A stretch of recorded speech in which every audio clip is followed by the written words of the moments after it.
He stopped eating about 6 years ago. He stopped walking independently probably when he was, I don't know, 7 or 8. So everything, again, has come in phases, and they can't really give us an answer as to what's going to happen.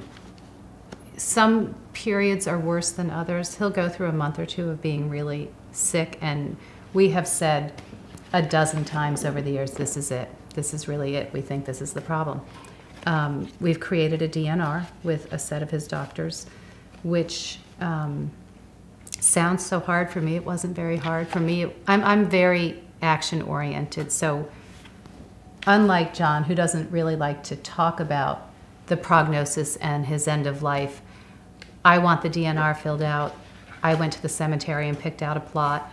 I'm thinking about his funeral in my mind all the time, which sounds so strange, but it's my way of sort of preparing myself for it, whereas John doesn't like to do that. And the prognosis, it's just unclear, which makes it a little bit harder. If they had said, you know, I think statistically, kids with Mito, 80% of them die by the time they're 20 years old.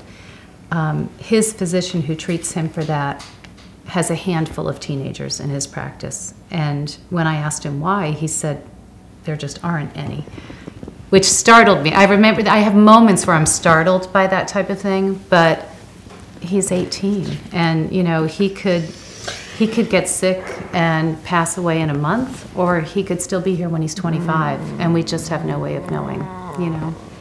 I remember saying to physicians years ago, as in when he was 4 or 5, or, you know, what is the life expectancy? Because I always did that from I wanted clarity with regard to a plan. Is, well, he won't live past this date, then I can say, okay, I can plan around this. There's a beginning and there's an end, and I can work towards those numbers. And I like to put a metric around something, and you can't. Mm-hmm. And I think that's frustrating. It frustrates me because I can't plan. And all these things we've had a conversation about today. There is no planning. You're just there. You don't really know what tomorrow is going to bring, and tomorrow could be many more tomorrows, or tomorrow could be tomorrow. So we kind of feel like everything is put on hold until his life ends, and you don't want to feel like you're waiting for that all the time, and you don't want to make it about him.